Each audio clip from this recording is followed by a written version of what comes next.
Ngayong buwan ng Mayo, halos isang taon na lang ang nalalabi ay mangyayari muli ang makasaysayang eleksyon.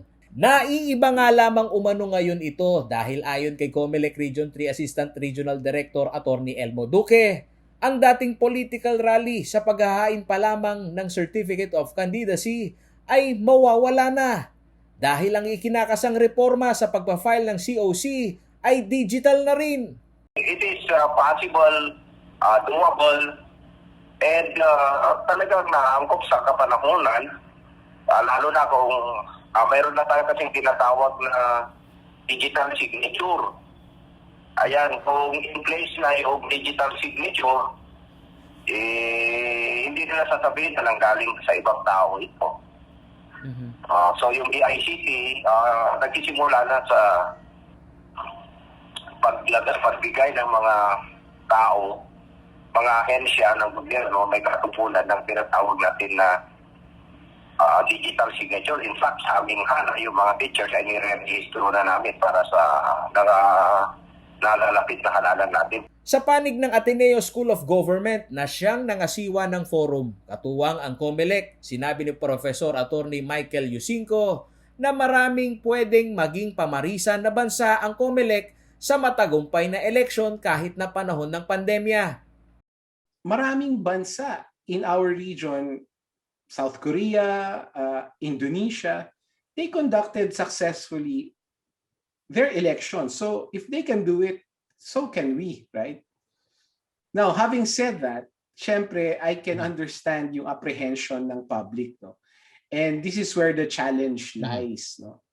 And even Commissioner Ko admits it, that they will have to do a really good job in communicating to the electorate that the precincts will be safe, the procedures that they're setting up will ensure the safety of the voters. So yan ngayon actually yung pinaplano. That's where the preparations will come in.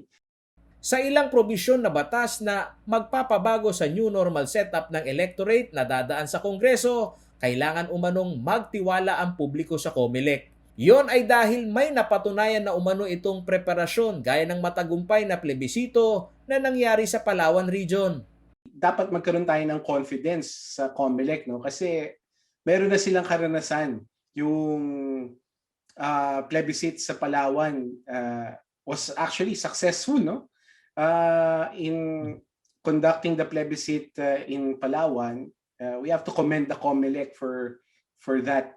Target ng COMELEC na makapaglabas ng New Normal Election Manual ngayong taon. Kabilang sa mga itinutulak na pagbabago ay ang extension ng oras sa mismong araw ng botohan na dadaan naman sa Kongreso para maisapinal. Samantala, dito sa Central Luzon, umaasa ang COMELEC na makamit ang target sa probinsya na tinamaan ng mahigpit na lockdown gaya ng Bulacan. Hanggang sa kasalukuyan, sarado pa rin ang mga COMELEC office sa lalawigan dahil sa umiiral na extension ng MECQ.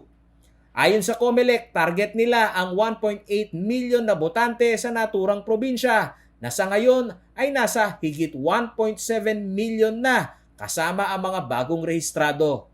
Paulo G. Santos, CLTV News.